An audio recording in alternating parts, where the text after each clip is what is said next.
But before we sort of go any further into that, I just want to clarify exactly what this topic is going to be about and what this topic isn't going to be about.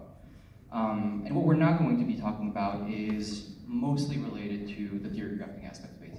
And so things like any sort of high-level theory crafting, composition building, ship fittings, band strategies, execution of setups, all that stuff.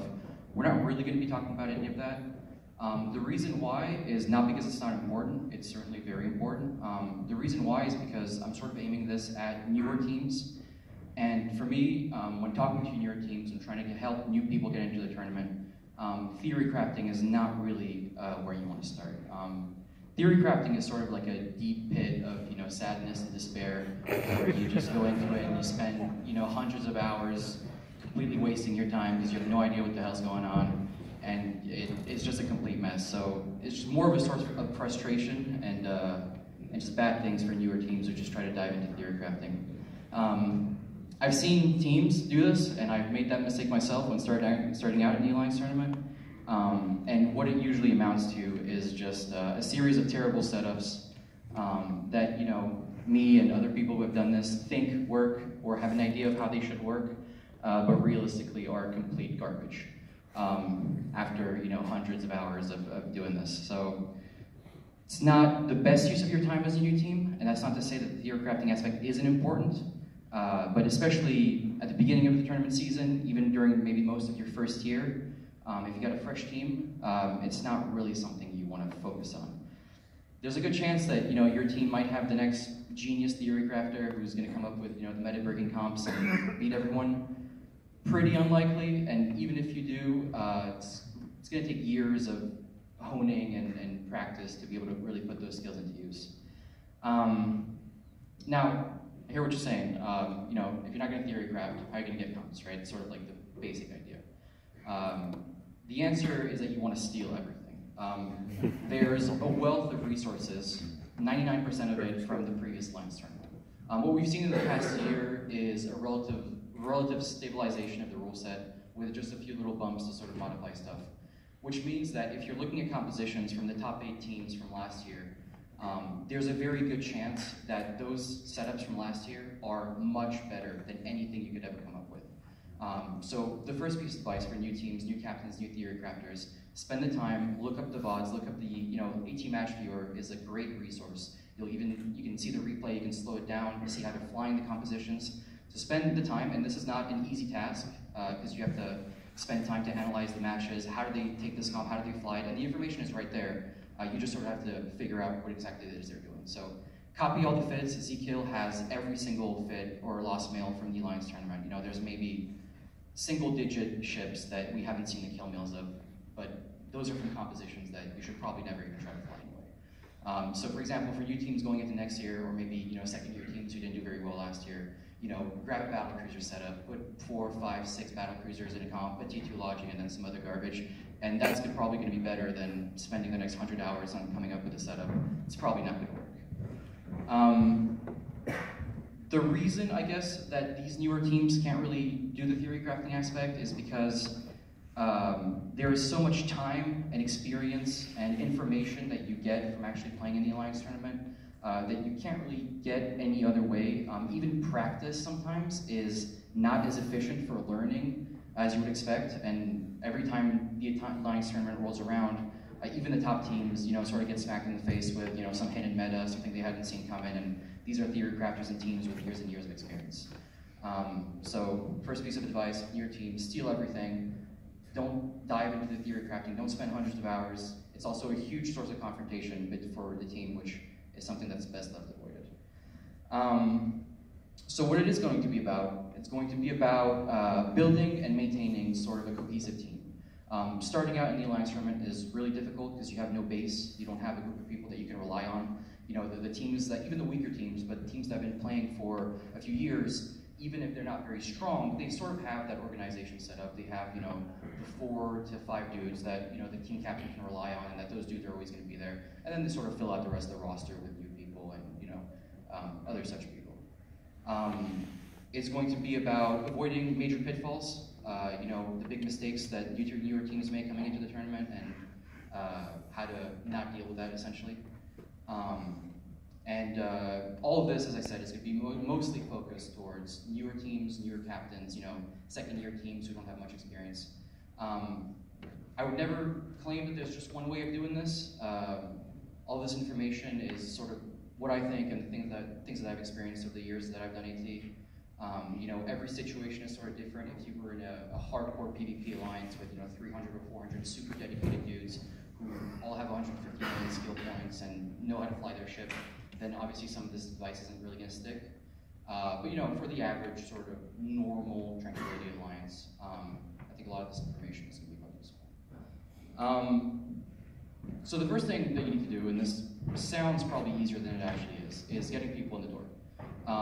Alliance tournament is sort of like this hidden thing. A lot of people don't really know about it. The big alliances and the big players, obviously, they know what it is and they participate. But even newer players or players that have played for a few years, they maybe hear about the Alliance tournament, they see CCP notification, Alliance tournament, blah blah. Maybe they don't know what it is, they don't particularly care, and you probably have a lot of these people in your alliances who could potentially be good pilots, who are people that you want to have for your team and who might be really good, but just the fact that they're not very interested, they don't really know about it. So the bare minimum for sort of getting that first wave of people in the door is, you make a forum thread, you ping it out, you explain what's up, right? What is the Alliance tournament? Why is the Alliance tournament great? Why should people want to participate in the Alliance tournament? Just sort of lay that stuff out. It doesn't have to be super extensive, but you want to create a base and get people in the door and get people knowing what the Alliance tournament is about. And so that's sort of like your bare minimum. And from there you can sort of push it in different directions. You continue sort of recruiting from your own alliance. Depending on how social you are and how your alliance operates, maybe your alliance is a big op, and at the end, people are filtering out of comms. Maybe you want to grab, you want to key up and say, hey guys, we got an alliance tournament squad. It's pretty awesome. Like we're trying to build something new here. We're trying to do something. Check out this thread. Talk to me if you have questions, and you can start getting a bunch of people that way. And furthering that, you can start talking to people one-on-one. I mean, as I said before, there's probably a lot of players in your alliance that either aren't interested because they don't know what it is, or maybe don't even know what it is at all. And you need to go seek those people out. Maybe your alliance has more PvP-focused corps. Go talk to those people. Go get in their channels. Try to talk to their CEOs, see if you can get some information out there. Maybe your alliance has interest groups or SIGs for people that do more small gang stuff or solo stuff, or maybe just more PvP-oriented activities, which are the players that you're looking for. Try to get into those communication channels. Talk to people. Filter through your kill board. Look up for top soloers. Look up for top people with less than 10 people on a kill. People who do small gang. Start convoing those people 1v1. Send out emails. Hey, dude, looks like you're a great pilot. Want to join AT? It seems to be right up your alley. The last thing, a little bit more difficult. This is something that happens more at the upper end, but it's definitely something that you can do at your level. Is recruit externally. Now, this is something that higher tier teams do all the time, where they try to sort of poach players from one another and create the super team. But you can do this at your level. Obviously, if you're random Alliance McGee, maybe decent on TQ, but you're having an Alliance tournament prestige, you're not going to be able to go to Tuskers and PL and all these top teams and poach their pilots. It's not going to be a thing. But what you can do is make your own contacts work and recruit for people at your level. Maybe you fought people against, maybe you fought against people that were pretty strong in PvP. And you're like, those guys, they were in our staging and nano game. They were beating us pretty badly. Like, let's hit them up. Talk to them, see if they're willing to come aboard. Maybe people that you've been allied with in the past, or just people that you know in the game through years of playing and years of experience. Talk to them, and even if you just get the one dude, maybe you just get the one dude. That could be a valuable dude. At the end of the day, you're fielding 10 people on the grid. So if you get that one extra dude who's a key pilot and very important to the team, that's a win. If you're an alliance, like one of these normal TQ alliances, it's a little bit weird to generalize that, but null-sec, low-sec alliance, 500 players, 2,000 players, like that sort of ballpark that usually has a relative PvP focus just due to the nature of the game, but probably also has some other activities, some PvP and some industry and stuff like that. When you put up that thread, you're probably going to get anywhere from 20 to 50 people that sort of respond positively and are interested in your proposal. Out of those 50 people, you can sort of split them up into 3 broad categories. The first category is what I like to call the MVPs. Now, the MVPs is just the godlike players. The more of these players that you have, the better it is. Usually they're players that know how to fly their ships, either through some sort of previous experience in small game PvP or solo, or are just generally good at the game. FCs sort of fall into this category. FCs who anchor fleets, who sort of know how to read a grid, fall into this category. These are players that also have 90% plus practice attendance, who are going to be there day in, day out, and be at the majority of the practice and experience the majority of the situations that come up in practice. And these are also the players that you're going to be able to rely on as a team to do the ancillary tasks, to do the stuff that no one else really wants to do, the fitting up ships and hangars so that people have an easier time getting onto the grid. A little bit of theory crafting stuff, just modifying fits, recording matches and talking to them after the practice. Like, okay, what went wrong here? This always happens after practice, where if you got your ass beat pretty badly, there's going to be usually a handful of people, 2 to 3 to 4 people, staying after practice, where be like, all right, let's go over this VOD. What happened? Let's try to figure this out. Is it the comp? Was it the flying? Oh, he clearly flew into a bomb here. That doesn't work. The second category of people is what I call the 50%ers. And for a new team, this is sort of what you're aiming to be the core of your team. For the top teams, they're looking to get as many MVPs as possible. They're looking to get a ton of these people, because those are by far the most valuable people. But for medium tier to lower tier teams, the 50%ers is going to be what you're looking for. 50%ers are going to be people that come to between 50 and 70% practice attendance, varying. They're going to be decent pilots, not necessarily the cream of the crop, but decent enough. They're going to know how to fly their ship, how to execute comps.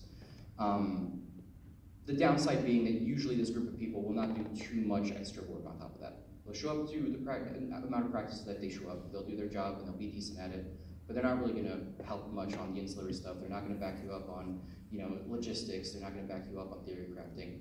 After practice, they'll sort of just go in for the next practice. And then the last group of people is just the people that are AFK. Unfortunately, there's a decent amount of people who really like the idea of being in the Alliance tournament. They like the idea of just showing up on game day and being picked by the captain, being handed a ship, and then going and flying their ship on street. It doesn't really work like that. This group of people are very often at odds with actually putting in work and effort into the Alliance tournament. And what will often happen is you'll get them showing up for 1 or 2 practices early on, and then due to lack of motivation or effort, or whatever it happens to be in their particular case, they'll sort of just disappear. So this group of people will reveal themselves very fast, and you can sort of just ignore them. So now that you got your dudes, you recruited as many dudes as you can, the cutoff is passed, not much more you can do. You put up your forum thread, you booked as many people as you could. You're going to start looking at practice. Practice, is probably the most important thing, but there's a few sort of preambles that I want to set up here. The first thing that I want to say to newer teams is you should probably forget about ever doing any internals. Internals being that you're not practicing against an external team, like another team that you're set up practice with. Internals is 10 of your dudes versus 10 of your dudes, and you're sort of setting that up. There's 2 main reasons for why you don't really want to deal with internals. The first reasons is sort of like the trials and tribulations of actually getting 20 dudes logged in at the same time and staying logged in for 2 to 3 hours for 1 practice session is really, really difficult.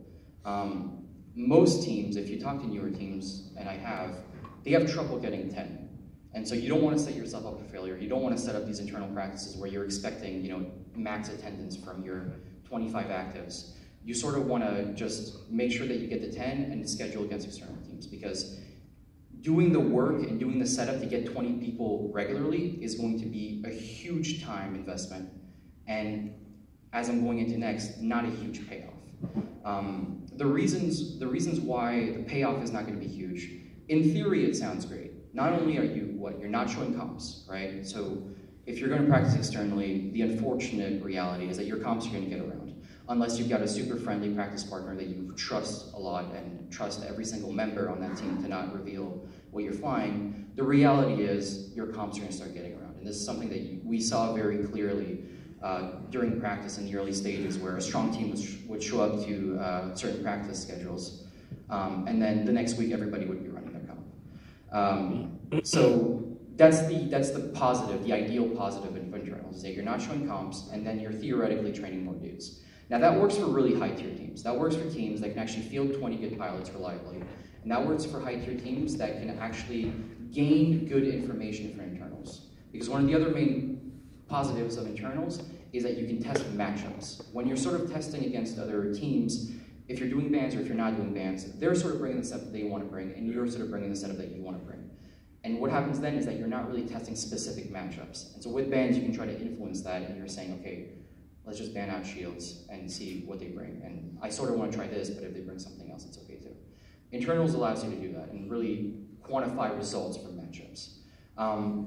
The problem in weaker teams is that, unfortunately, but realistically, you don't have 20 great pilots. At best, you have 4, maybe 6. So what happens is when you're fielding a team of 10 and you have 6 great pilots, that's okay. You're filling up your lower end with the slightly weaker pilots, and you're sort of like plugging the holes as you can, but you've got a core of dudes that you can really rely on. When you're doing internals and you're splitting up those people, now you've got maybe 2 to 3 strong players on each team. Games just become a complete mess. It doesn't become about strategy. It doesn't become about execution. It doesn't become about who's making the better plays or making the better calls. It becomes about who's potatoing the most, and that team will lose. Just people doing complete crap and throwing games right off the bat, and it just won't work. The second thing is doing internals is going to require 2 shot callers, FCs, tournament FCs, and it's going to require 2 great Logi pilots. Now, most teams are going to be lucky to have 1 decent Logi pilot and 1 theory crafter that you're sort of building, shot caller that you're sort of building. Getting 2 of those as a new team is pretty much impossible. So what will often happen is the team with a superior shot caller will just crush the other team on strategy, or the team with the superior Logi will just completely never die and save his team, whereas the other one will just fly right into the enemy team. So internals, not terribly worth it, a huge pain in the ass to set up, forget about it. In regards to practice, the second thing that you're going to want to do is sort of figure out the practice schedule and regime that's good for your team. And this varies pretty heavily across the board. For newer teams, or more casual alliances, for newbie-friendly alliances, it's going to be difficult as a team to sort of get more than 1 or 2 practices a week. Just due to the nature of how these alliances sort of play the game, maybe not as used to showing up at certain times, not used to CTAs, that sort of stuff. If you're playing in a super hardcore PvP alliance, even if you're new to the tournament, but you've got that culture ingrained in you of doing a lot of PvP, showing up on time for ops, alarm clocking for stuff, then even as a newer team, maybe you can start pushing that to 3 to maybe 4 practices, but that's already quite a lot. Really experienced teams who have been doing the tournament for a few years will usually have 4 to 5 practices a week, especially in the weeks leading up to the tournament. Maybe more 4 in the beginning and then 5+ in the end. But the one really important thing that you need to remember is that you do not want to burn out your team. No matter what, that's pretty much it's a nice general rule for you to keep in mind. It sounds obvious, but it's sort of easy to lose track of that, especially as a captain and maybe as a team member who shows up to a lot of practices. If you're not very good, if you're struggling with execution, if you're struggling with comps and you're losing a lot of matches, it's really rough to say, let's not add more practices. But the reality is that adding more practices, if your team can't handle it, is just not going to work out. You're going to get burnout. You're going to get people that are going to start losing interest in the tournament. You're going to have people that are going to stop showing up in practice, stop putting any effort into the rest of the setup of the tournament, and all of those are going to be bad things that you don't want to deal with. So even if you're having a hard time, even if you're struggling in practice, if you don't think that you can handle an extra practice per week, it's better to stick to your practice regime, even if you're struggling, do the best that you can, and sort of lead on up into the tournament with solid, steady practice.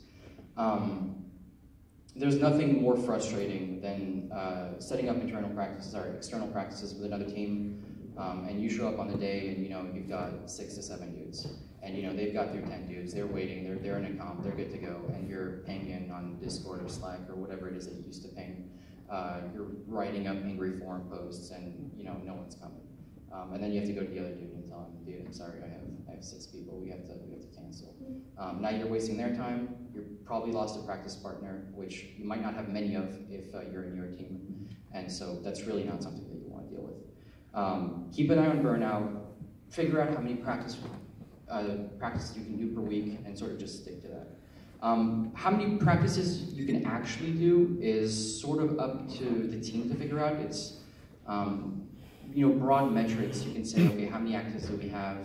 how dedicated is the team, and you can sort of use that to figure that out, and then you can sort of filter in your TQ presence. You know, if you're more casual, as I said, or if you're more hardcore, then that will matter. But just sort of the captain and the team sort of just has to figure that out, talk about it amongst themselves, and sort of figure out how many practices you can actually do. So once you figure out what sort of practice you can do, you've got to start looking at optimizing your practice. As a newer team, especially if you don't have much practice, if you're doing just one or two, you're going to have to put in extra work in the background to sort of make that practice as optimized as possible. And this goes for every team, but if you're just doing the one practice a week and you're going for 2-3 hours, you got to make that practice count. You can't just show up, you can't have people showing up late, and you can't just be dilly-dallying for the first 15 minutes, because that could have potentially been a match, and that's practice time that you're missing. So you want to pack as much actual practice time into any given session as possible. Now there's a few things that you can do this. There's a few ways that you can sort of optimize that process.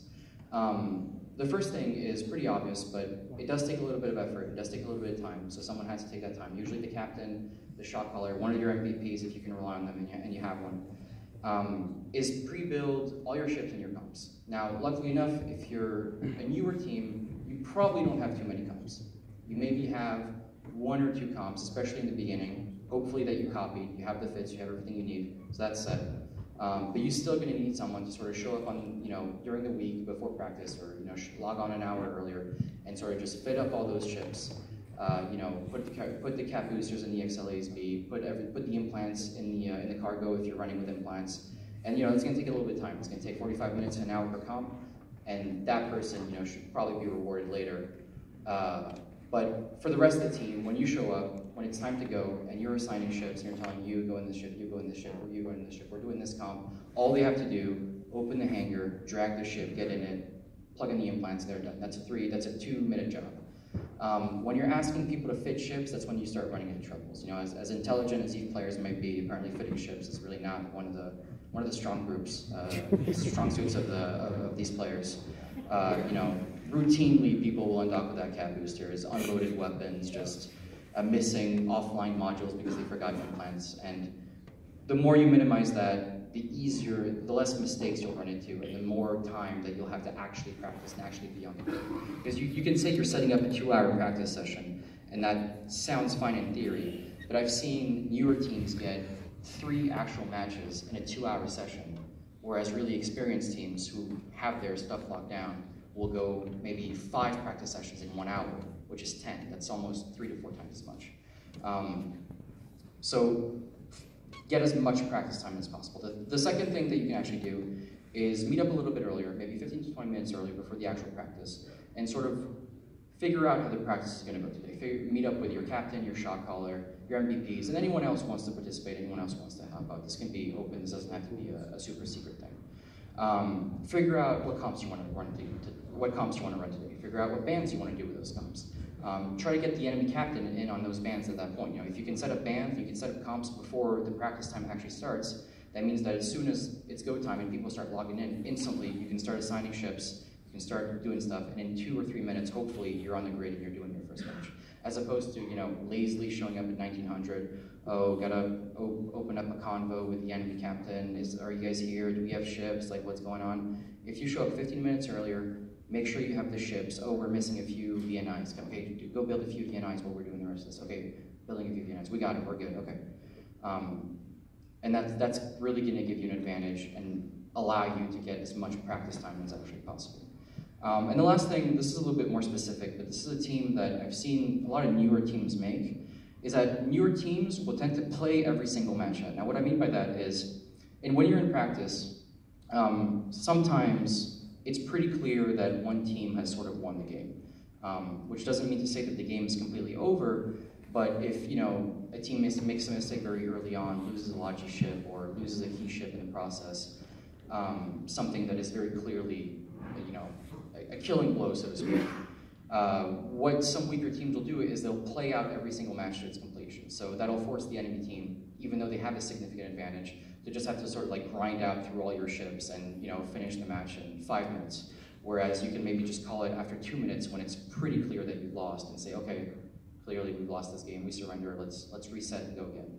And that doesn't seem like a big deal, but when you're playing every single match out, and every single match you're delaying by an extra 2 to 3 minutes, in the end, over the course of months of practice, that could be an extra 2 to 3 hours of actual practice time that you spend essentially doing nothing, playing matches out that are clearly lost. So don't be afraid to surrender. If it's clear that you lost, of course, this is all situational. If there's a particular situation that you want to practice for and you're like, okay, we might be behind here, but this could actually happen in a match, let's play this out and see how it goes. That's completely fair, and that's up to you guys to figure that out. But sometimes it's very clear that you should probably just end that match there and then. In regards to, the pitfalls of tournament practice, there's a few main things that I want to mention. The first thing is a little bit of a good problem to have, and it's a little bit of odds with the first thing that I said in terms of numbers. But there is problems that can arise due to having too many people. If you're in really large alliances, Goon Swarm or Test or CO2, bless their heart. Big alliances, PvP-focused alliances that might have a lot of interest. You can run into the issue of having a lot of people. Now, this is manageable, but you have to be aware of it. Now, the thing that can happen is having a lot of turnover. What I mean by turnover is every single practice that you're doing, you're going to get sort of a new set of people. If you have 25 to 35 plus actives in your actual team, there's a huge combination of players that you can have in any given practice, especially if most of them are part of that 50% group. Any given practice session is going to have just a completely different mix of players from the one before, from the 10 before. And you sort of want to be aware of that, because that means that if you don't have a core that you're relying on, it means that when it comes to game day and you're putting people in ships, how many practice have those people actually been to? If you got 35 actives who all come every third practice, that means that your team isn't nearly as practiced as you could think based on the amount of practice that you've actually done. And so this is a little bit of a hard thing to do, because if you're looking to build a competitive team at the level that you're operating, you don't have to go out with the intent of winning the tournament, but if you're saying, oh, we're going for a top 32 or we're going for a top 16, you're going to have to try to build a consistent team, which means that you're going to have to start prioritizing different people to actually play in practices as opposed to other people. So it's a little bit of a hard job to do. You have to sort of figure out who the A team and who the B team is essentially, and based on how many practices they've been to, based on actual piloting skill, based on how well they've played in the past, maybe how good they are in PQ, whatever metric it is that you guys want to use, and sort of figure out who your best players are and which group of players gives you the best chance. And keep that in mind when you're assigning ships and when you're doing practice, to sort of prioritize those people. And it's rough because the B team doesn't mean that they're awful at the game. It doesn't mean that that they deserve any of this. But it means that what ends up happening is that the A team gets a lot more play time, and the B team shows up to practice and very often doesn't play. And this sucks for them, and that leads to people quitting. But unfortunately, it's sort of a harsh reality of trying to build a competitive team. The second sort of major pitfall of practice is not assigning ships and not assigning ship types. What that means is that when you're building in any given comp that you're doing, there's sort of these general rules that you're dealing with, right? You've got your battleship pilots, you've got your logi pilots, you've got your recon pilots, you've got your tactical pilots. And so these fall into general broad categories. Now, none of these ships fly the same or play the same or require the same skill set necessarily. So what you want to be doing is you want to assign ship types and ship groups to your team. So let's say you've got a group of people and you've sort of figured out, okay, you guys are the battleship pilots. If there's a comp with battleships in it, if we're running battleships, it's going to be one of you X people. It could be, if you have a huge team, it could be 3 to 4. If you have a small team, it might just be 1 or 2. But you guys are going to be my battleship pilots. And for every single practice that you're doing, when there's a battleship in practice, that's what you're going to be in. And you're not going to be flying any other ship. Same thing with tackle pilots. Tackle pilots could include T3Ds like Speakfuls and Jackdaws, or assault frigates and interceptors. Recon pilots, Hugins, Rooks, that sort of thing. Obviously your logi pilots. And then usually you have sort of a general mainline pilots for the BCs and that sort of stuff. But it's important to keep that in mind, and you can be a little bit flexible with this because usually great pilots can fly multiple ship types and they have no problem switching back and forth. But for weaker pilots, you really want to sort of contain them to a particular ship type and make sure that they get as much practice time in that one ship or in that one role as humanly possible, right? Because you don't want to come to game day, and what can happen if you haven't been paying attention is that, you know, your team is, the group of people that you've been fielding in practice is sort of semi-practiced in every role. So they've all flown a battleship once or twice, they've all flown a Blackbird once or twice, they've all flown Tackle once or twice. But the reality is, that means that you've got a team of people that, even though they've been to a lot of practice, in the particular role that you're actually giving them during the tournament, they're not actually that great because they've only had maybe 20 or 30% of practices in that actual role. So similar to the numbers thing from just before, you want to keep track of that, make sure you're assigning ships, make sure you're assigning ship types, and people are consistently flying the same sort of ship. And you're going to see a lot more success both in practice and in the actual tournament. The last thing that I want to mention is Thunderdome. Now Thunderdome is a great tool, and it's really awesome. It's made practice a lot easier. You know, you're practicing like you're in the actual tournament. You're getting teleported. You got to spawn the ships. Everything's a lot easier. Everything's a lot nicer. Specifically for skill points, which you don't have to deal with for practice. Unfortunately, you do actually have to deal with skill points for the actual tournament, and you can't just think up 501 million skill point pilots that can fly every single ship perfectly. And something that I've seen happen is you assign a particular ship type to a person during practice, and that person doesn't really pipe up. And if you don't check, it turns out that a battleship pilot that's flown a Vindicator in 80% of the matches that he's flown in has Galante Battleship 3 and T1 guns. And so you show up to practice, you show up to game day like, all right, we're running that Vindy comp. I'm feeling that Vindy comp. X, get in the Vindy. It's like, can't fly the Vindy, dude. It's like, what? Can't fly the Vindy. It's like, what do you mean you can't fly the Vindy? I've got 50 million skill points. I've got Galante Battleship 3. Oh, okay, well, then you go and you have a nice cry, and you return and try to figure out your shit. But ideally, that's something that you want to avoid. You really don't want to be in that situation where the people that have been practicing for hours and hours and hours in particular ships, in particular situations, actually can't fly the ships on TQ. So when you're doing the assignment of ship types, actually to check on TQ, you should have APIs, you should have everything you need, you can just ask people. But just make sure that they have the right amount of skill points for that ship, that they can fly the actual ship, and that you're not putting a 20 million SP Nubro into a Vindy that also happens to have TQ guns, but no support skills. So that's something that you want to keep an eye on. The last big section here is about team health. Now, I've sort of mentioned the first part of team health in regards to burnout, and making sure that you don't want your team to burn out. That's something that you need to keep track of. Make sure that your team's not losing interest. Make sure that people are still interested, that people are still showing up to practices, that you're not going to be losing people in the final weeks leading up to the tournament, and maybe for the last 2 weeks you get only 7 to 8 people and you can't practice properly. So you have to really keep an eye out on that and sort of try to deal with it wherever you can. It's not easy. The second thing is you're going to want to deal with internal conflict. Alliance tournament, if that's what you're looking to get into, since it's the biggest tournament, is probably some of the most competitive gaming, at least I've done. And I've played a lot of competitive games, the MOBAs and the CSGOs and StarCrafts, and AT and Alliance tournament specifically just sort of sits really at the top of that little chart. And bad things are going to happen. People are going to get upset, when you're in a practice session and you're getting, murdered, and you've lost 5 practice matches in a row. Things are going horribly wrong. People are making mistakes. The shot caller, is potatoing, and people are losing their minds. Conflict is going to arise. People are going to get upset. People are going to be writing again angry forum posts, sending out angry pings. You guys are all garbage. Kill yourselves. Blah blah blah. You sort of want to deal with that and make sure that doesn't go overboard. Because there's nothing worse than your team sort of fracturing around the edges, people getting divided, people actually starting to dislike each other inside the team because of competitiveness to the issues and that sort of stuff. A healthy dose of sort of anger and debate is good. That's how you're going to get past a lot of these roadblocks. That's how you're going to get past a lot of these issues. Talking about shot calling, talking about theory crafting. Sometimes you just have to tell a dude that if it's garbage, right? I mean, if it's garbage, it's garbage. You gotta get the word out, right?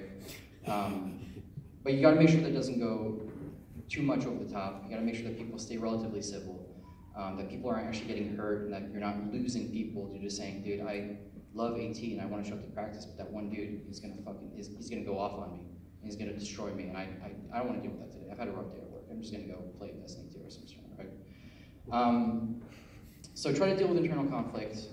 Make sure that people aren't over-escalating things. Make sure that you're keeping an eye on that, and try to keep things as cool as possible.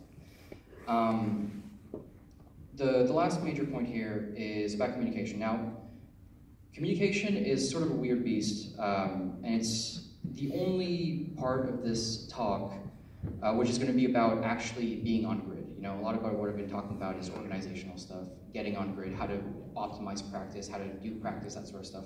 And communication, when I say communication, I mean communicating in matches when you're actually playing a match out. And the reason why I'm going to mention this and not anything else, all of the other things also being very important, executing strategies and actually flying your own ship and doing all that stuff. Communication is very, very important, specifically because of the type of game that EVE is. It's very, very different from most of Tranquility gameplay.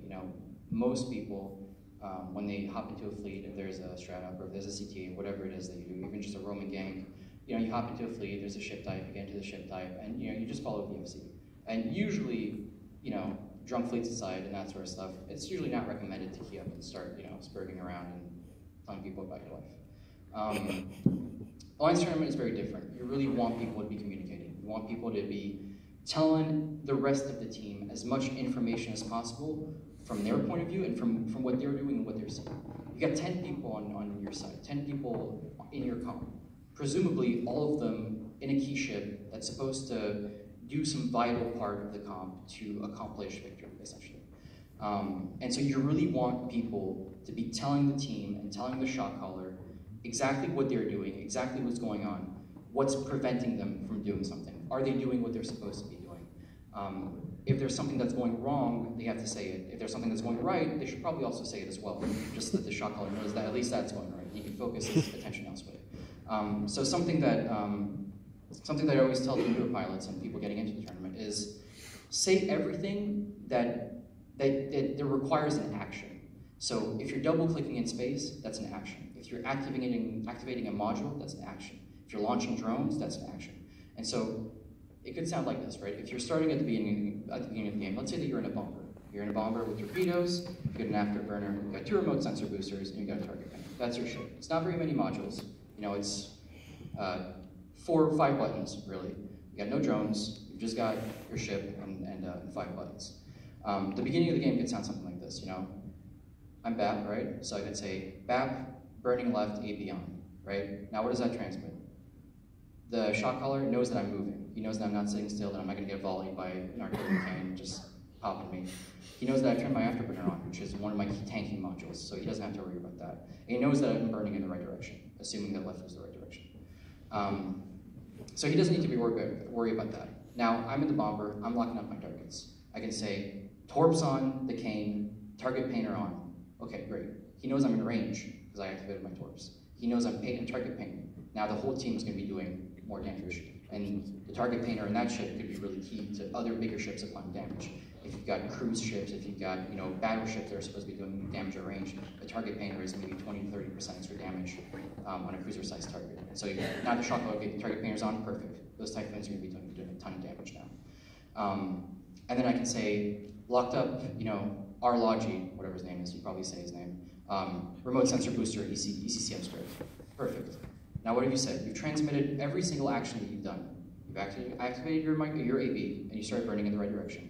You're shooting the right target, and you target painted it, and your remote CBOs are also on the right target, and presumably your launch attack to get jammed. Every single action that you did, you transmitted, and now the shot caller, during those first 10 seconds where he's going to be hearing all this information coming from the whole team, he's going to know that everything's going all right, or not, which is equally important. Maybe you're going to start off and you're going to go, oh, activating AB, blah, blah, oh, I'm jammed. Now he knows, okay, we got no target painter. We got no remote CBOs on the Logi. That's going to make it even more likely for it to get jammed. Now he can start adapting. He's going to start adjusting. If you don't tell him that you're jammed, he's going to think that everything's all right. Or he's going to ask you, he's going to wonder, dude, are you doing your thing? And he's like, no. Okay, well, tell me, okay? Because I need to know that if we're going to, win this match and progress in this match. So it's usually easier, and what I say is that you should talk more and then dial it down, as opposed to sort of trying not to clutter up comms, especially when you're in practice. Beginning of practice, just say everything. Oh, I'm burning towards the sun. I'm not doing anything right now. I'm out of range. Everything that is relevant or seems relevant, just say it. And then from there, you and your team can sort of figure out, okay, what's the appropriate amount of things to say?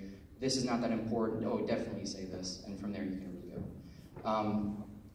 This is a big reason for why small gang corps and small gang alliances really have sort of are a little bit ahead in regards to alliance tournament, and a big reason for why they tend to be really good tournament players and tournament teams, because small game PvP, in terms of the communication, in terms of the flying, is going to be the closest thing that you'll get to actual tournament play. And then sort of as a conclusion, tournament play and alliance tournament specifically is some of the hardest gameplay that I've ever done, and in EVE, but also compared to other games. If you take it seriously, if your team take it seriously, if you've got a cool group of dudes around you, it will absolutely consume your life. For those 3 to 4 months where you're practicing, that's all you're going to be thinking about. You're going to be going to bed thinking about the matches that happened the night before. You're going to be having nightmares about losing game 1 on the first day of the alliance tournament. It's pretty rough, but it's also some of the best time that you can have in the game. When you got a band of brothers behind you, you've been going to practice 20, 30, 40, 50, hundreds of times over the past months. These are people that you now know very well. And you're going into it. It's some of the most gratifying and some of the best gameplay that I've ever done. So I encourage everyone to get into that. If your alliance has a team, get involved. If you don't, try to build something if you have the time, if you have the dedication. And I think that'll be it for me. So I don't know how much time I have left for questions. About 15 minutes. So opening it to questions, and I'm happy to answer general instrument stuff. It doesn't have to be specifically about what I've been talking about or about newer stuff. Just now you can ask your crazy theory crafting questions or anything that you want to talk about.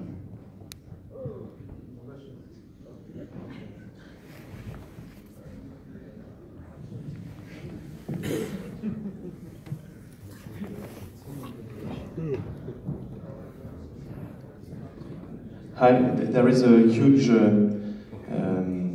similarity with sport, but in sport, in a football team, the B team is paid, so they can stay, don't play, and they are paid for that. Yeah. In your point of view, do you reward people, the A team and the B team, to maintain their motivation? Is it only a question of personal motivation, and the B team is at risk as the move away?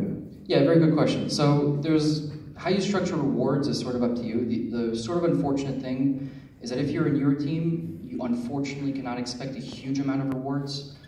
So when you're dealing with a team of 15 to 20 people, if you win 2 matches and you get 20 skins, it's a little bit of money, but it's not exactly a huge amount.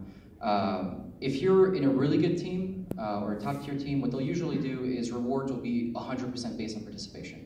Specifically to your credit, to encourage people to keep coming, even players that are weaker, that are not going to be playing as much, to encourage those players to keep showing up. You can be the weakest player on the team, you can be not very good, but if you showed up to every single practice, you can have 100% participation, and that's going to be a huge payout if your team does well. So yes, there's definitely ways of incentivizing weaker players to keep coming. The unfortunate thing that I've seen is that it's sort of a band-aid fix. People like the ISK and they want to get rewarded for their hard work, but if you're a weaker player and you're not getting fielded that much in practice, I've found that those people, it's still really difficult to keep convincing them to come over. But definitely based on, usually the best way of doing it is definitely rewarding on attendance, regardless of how strong you are, and regardless if you get fielded in practice. So even if you show up to practice and for the 3 hours that you're playing, you don't actually get a single practice match, you still get the attendance point for that day, and that will boost your reward later on. All right, any other questions?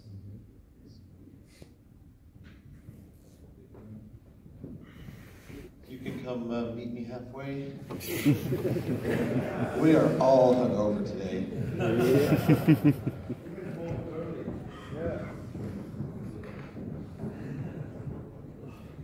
Hi, I want to ask you about your opinion on the real heavy battlecruiser meta that crystallized late in the Last Alliance tournament. Sure. From a viewer's point of view, it weren't always the most interesting matches, since it was a lot of DPS just slugging it out, grinding themselves down. So I want to ask you, from the perspective of a pilot, whether it was different kind of view, whether it was more interesting flying that, what your general opinion on that is? So to answer this question, there's sort of like two different things here. So when you say battlecruiser comps, I sort of divide that into two different things. The first thing is sort of your standard, the comp that we figured out the year before this last, which was, you know, having a Balborn, having 3 to 4 battlecruisers, having a T2 Logi, and then having some support, which this year evolved into usually no Balborn because they were very expensive, but having 4 to 5 battlecruisers, maybe a Curse, maybe some Recons, and then support as well. Usually when those matches played out, those were very interesting matches. I think both on the spectator side and certainly on the player side, because those were actually very skilled matches. When you have both comps who are relatively equal in strength and in build type composition, it really comes down to piloting and shot calling and, you know, being on the ball and making the right decisions and making the right calls on both at a team level and on an individual level. So those are definitely really interesting to play out.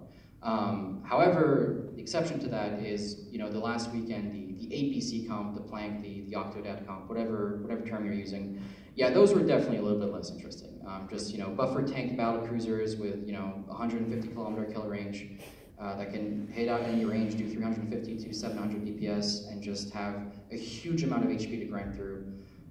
Those were definitely not very interesting. The way they played out, just use your grid white DPS to kill their Logi, and then start grinding down DPS chips, and because you have a huge amount of HP with those Brutix navies and those Brutix, who have anywhere from 100 to 150k HP in raw hull armor, hull tank, and then all the other ships that you have to grind through. Just 8 battlecruisers is an absurd amount of HP to grind through. Yeah, those matches were definitely not very interesting because regardless of how well you're playing, you're sort of on a ticking time bomb when you're playing against a comp like that. And then if you're playing a comp like that, if it's some sort of mirror, then, you know, there is a certain amount of piloting skill and a certain amount of shot calling, but due to the simpleness of the comps, you're sort of right that I don't think those matches were very interesting. Probably, and I was so on the NC team, who ended up 4th, and who were unfortunately the first victims of the 8BC comp, which was a rough day. And yeah, playing against that, it definitely felt like they were playing, you know, to the book, like, kill this guy, kill this guy, kill this guy. It doesn't matter how many dudes we lose. We have more DPS, we have more tank, we have way more hull HP. We can kill your Logi first anyway, because we can shoot so far and do so much damage that we're just going to nullify your Logi, and then it's a DPS race where we have 3 times the amount of HP that you do. And those are rough matches, and those are definitely not the most interesting matches to play against that comp. And certainly the mirrors, the 8BCs versus 8BC comps, and the variations that Hydra and Vidra sort of figured out. Yeah, just DPS races from the start just comes down to not making simple mistakes. But yeah, definitely not the most interesting matches. Any other questions? I see one there and one there.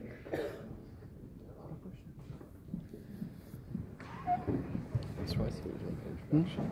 I'm good. What's Rice to do an introduction? Yeah, very simple question. Alpha clones, yes or no? No. So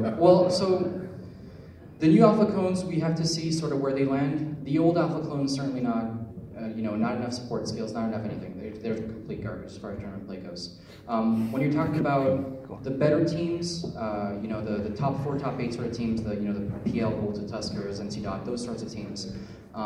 Those are teams where they'll look at the ship you're flying and they'll say, okay, you literally need all 5s to fly the ship, which alpha clones, even the new ones, cannot attain. For newer teams and weaker teams, if you've got an alpha clone that's at the max, which I believe is not supposed to be 20.5 MLSP, and you're flying a smaller ship that you have most of the skills, level 4, level 5, maybe. You sort of have to see where the skills land and exactly how well they can use those ships. The unfortunate part is that even for some of the smaller ships, for the most common ones, they usually still require some big skills. So even something like a Vexor, for example, you might need T2 heavy maintenance bots, which is a really big train. For bombers, you might need torpedoes, torpedoes, which is also a big train, and and bomb launchers. So we sort of have to see where the skill point sort of thing lands exactly. Old alphas, certainly not. New alphas, maybe very specific ships in certain comps, maybe. Two questions. Sure. One, when you start a new team, you say, hey, I have to practice so much to pull off these fancy comps. What I hear you say is, hey, there's a simple comp and it actually won. So I would personally much rather say, hey, let's play the more boring one because it's less error prone. Yeah, so you're right. So fundamentally, what people will tell you, you know, any team really, the goal is to win. It doesn't really matter how fancy and great your comp is. It's got, you know, 400 moving parts and, you know, it's super complicated. A lot of the time, the reasons why those comps exist is because they do work the best. You know, in past tournaments, comps with a lot of moving parts that have to be executed really well, that have, you know, all the small things that you need in different situations, and, you know, a balanced comp that can deal with multiple things. Usually those are the comps that work the best because they're the most balanced, the most adaptable, and that sort of thing. Certainly, when we end up in a meta like we did this year, with the APC just sort of rolling through everything, if you find that comp, you should definitely use it. If it's simple to play, if it's good, then you've got a tournament winning comp, which is exactly what Hydra and Vydra did, right? They didn't dilly-dally, they didn't say like, oh, this comp isn't complicated enough, let's not run it. It's like, no, this comp clearly beats a lot of these other comps. It's easy to play, which minimizes mistakes, and it works great. Let's hold on to it until the last weekend and just murder anyone who hasn't seen it coming, which is exactly what happened. So the reason you usually see complicated comps is because in the AT infrastructure and the AT meta, they usually work the best. But when you do find that one comp that is just really great and really simple, fuck it, use it. Doesn't matter. The goal is to win, right? Another question is, have you experienced during your time some interesting cheese comps, so to say, which caught you off guard or which just made you laugh? Well, it's funny because it's funny you should mention that. I think the first time that we saw the Vydra ECM comp, not sure how many tournament viewers we necessarily have in the room, but everybody sort of like stood there and just like, what the fuck is this? You know, it's Rooks, it's a Chameleon, it's a sack, it's a bunch of sacks, which is like more sacks in the Alliance tournament. You haven't seen those in like 10 years. Just a very odd looking comp, a very weird comp. And it turned out to be one of the strongest comps in the tournament. So cheese comps are only as cheesy as if they don't work, right? If you got a cheesy comp that works, it's not really a cheese comp. If you got a cheese comp that doesn't work, it's probably garbage. So there's sort of like a weird mix there, where if your comp works, even if it's cheesy, it's still like a solid comp. Now, there is an idea of having sort of like surprise comps that you can only ever use once. Things like the drone shotgun teams, right, which we saw sort of in the earlier part of the tournaments. You know, I think it was both Exodus, maybe Volta and Tuskers, or two of those three teams who all use shotgun drone comps, which is just no logi, 8 to 9 DPS drone ships, and just fly around the arena while drones do their job, right?